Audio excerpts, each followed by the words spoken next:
This is All Access MMA. My next guest is going to be making his long-awaited UFC debut coming up here November 6th, UFC 268 against Phil Hawes. I'm so happy to now talk to Chris Curtis, who's a member of the UFC roster. Chris, how's it going, man? Oh, life has been good, man. It's been really good right now, actually. It's really nice. Congratulations. You know, if there's one fighter I've interviewed over the years who deserved a UFC shot, it's definitely you, man. Tell me that phone call you got, phone call, email, whatever it was that you were in the UFC, because a lot of us knew you belonged there, but obviously there was, some things keeping you out for whatever reason. Yeah, man, it was crazy. About it was a Thursday before that weigh-in. I get home, I eat a big dinner, I go lay down, and as soon as I lay down, like 3 minutes later, my manager comes running up the stairs, bang on the door. He's like, "Hey, what do you weigh?" I'm like, "I don't know, man. Like, not a lot." And he's like, "Can we make 185 by tomorrow morning?" And I was like, "Why?" He's like, "If you make it, you're in." I was like, "All right, I'll do it." So I just had like a giant dinner, like 2 chicken breasts and a pound of green beans. I was like, fuck, So we go start cutting weight. 3 hours later, we make weight. And we're just like, we're in. Show up the next day, that morning, we go to weigh in, we hit the scale, everything goes good, we weigh in, and then they're like, "You are not fighting tomorrow." Yeah. So Phil didn't want to take the fight on short notice. Like, from your vantage point, what happened there? Was that just it, that Phil's like, "Look, it's too short notice"? Yeah, I think it just became like he wasn't comfortable taking it that short notice, and so he declined. I think he verbally agreed to it, and then he didn't sign the contract. He's just like, it's too short notice. He didn't want to do it. So I kind of freaked out because I thought I was going to get dropped. I was going to get released.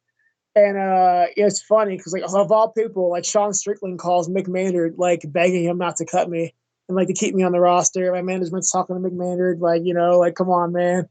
And everybody kind of gave Mick Maynard the spiel about, like, how I've been, like, grinding for this for forever. So instead of dropping me, they just instituted me a 4-fight contract. So, thankful for that. So here I am. Was there a point you thought this might not happen? You talked to me about you were going to be the belt collector, get as much stuff as you could on the regional scene, keep racking up those wins, beating those prospects. But in the back of your head, was part of you thinking this opportunity might not happen?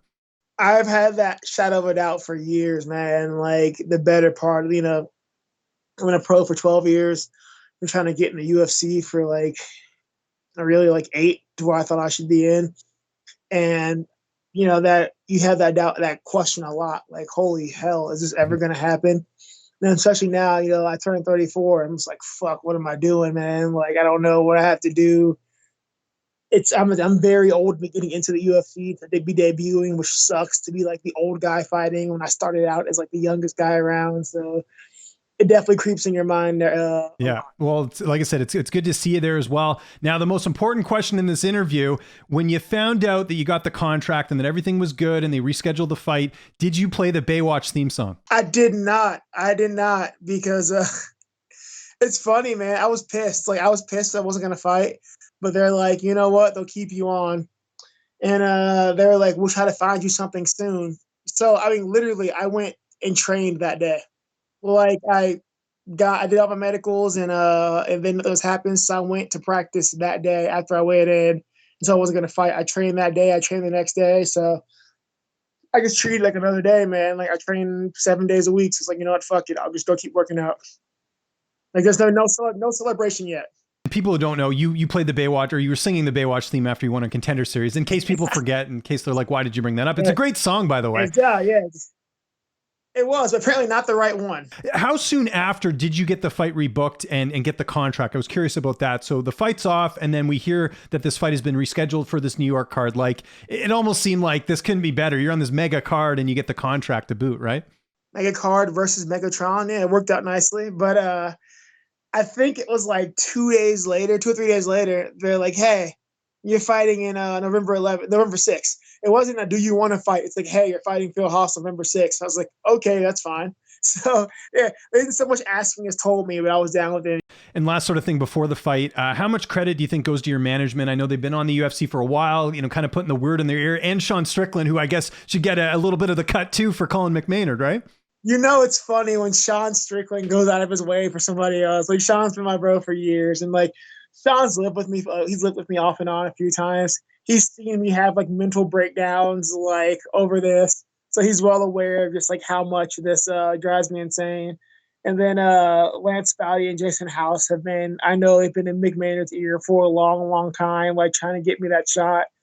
And, for whatever reason, it never lines up the way it is. So, like, Jason and Lance have gone, like, I know they've lost sleep over this, like trying to get me in there and trying to figure stuff out. So, this is something they've been on continuously for like 2 years now, like nonstop, nonstop, nonstop.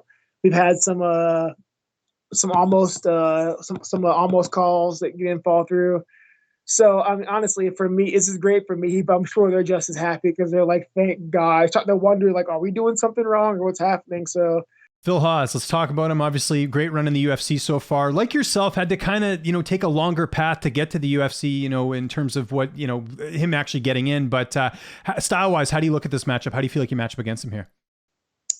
He's a good dude. He's a wrestler by trade. Looks like he's getting a little bit more comfortable standing, but he's, I wouldn't really say he's comfortable standing yet.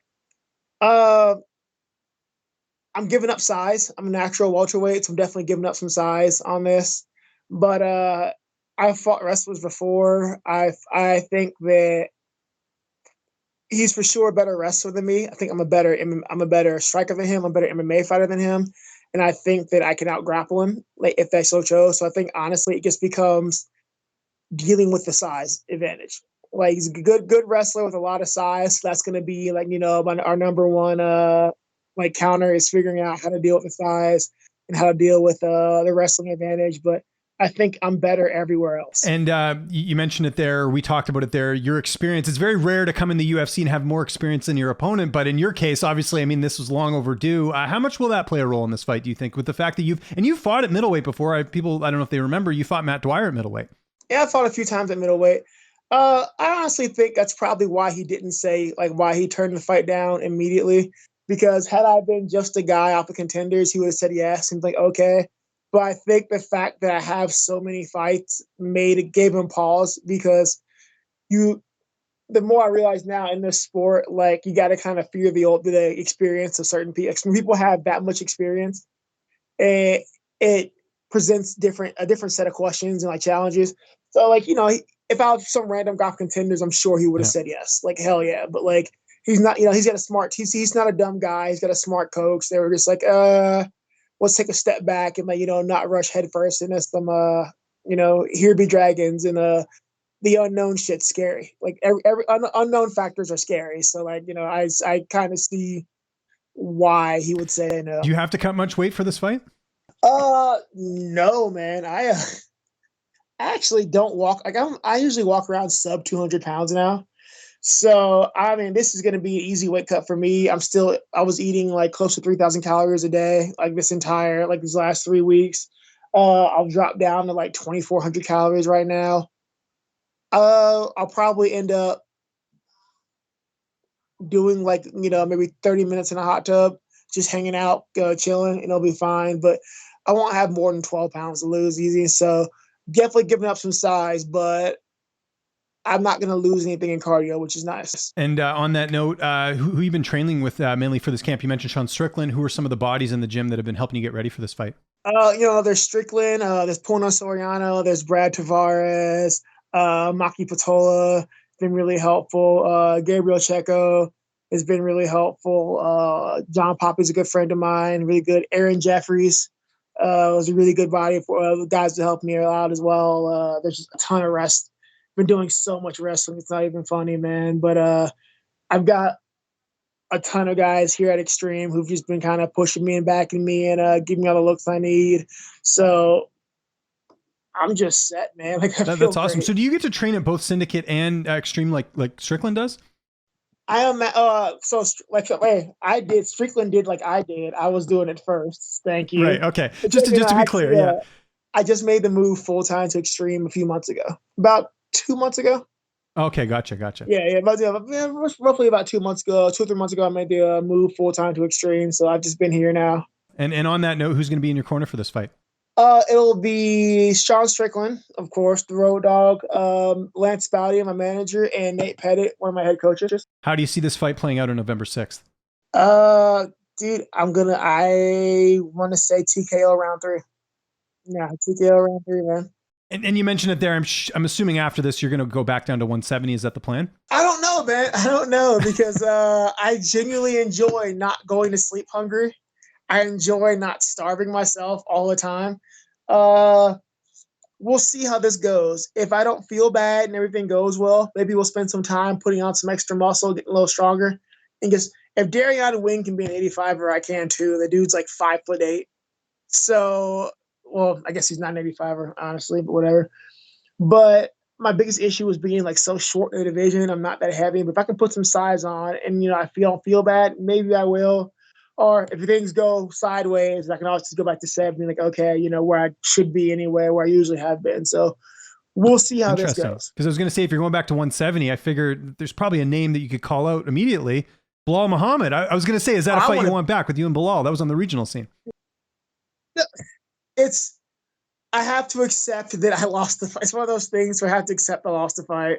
Like, I would fight Bilal again, but like at this point, I've had to grow up and be like, okay, you know what? He's not a bad dude. I've like run into him since then. He's not a bad guy at all. Like, you always want those fights back, but like I've since like, okay, I'm just being immature about it. So it's fine. Like it's always Bilal, but I honestly really want to fight Brian Barberena. I think that's like a fight, that's a 50K fight right there.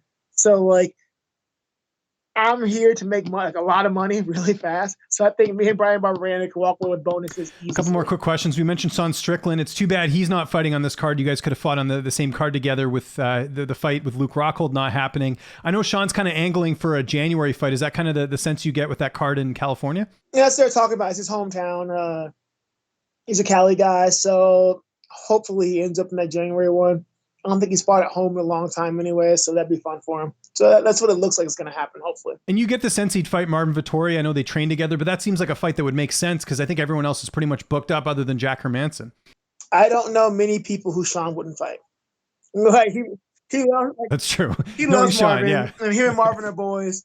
And him and Marvin beat the hell out of each other for free. So I don't see why they wouldn't do it for And my last question, what was the best compliment you got from a fighter? Maybe it's someone you knew or didn't know, or it could be anyone that someone gave you when you got signed to the UFC. Because again, I know there's a lot of support to see you in the UFC. You know what's weird?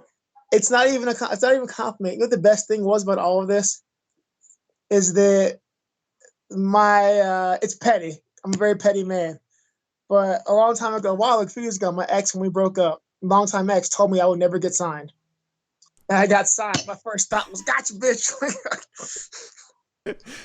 That's good enough for me. And we got to end on a high note here on this interview. That was great, Chris. Always appreciate it, man. We've been doing interviews for years, so this is so cool to finally get the UFC interview in here. It's UFC 268, November 6th. Anyone you want to thank, any sponsors, any social media you want to plug, I'll give you the last word. Yeah, you can follow me on Instagram at King of Combat 513, Twitter at King of Combat 513 as well, I believe.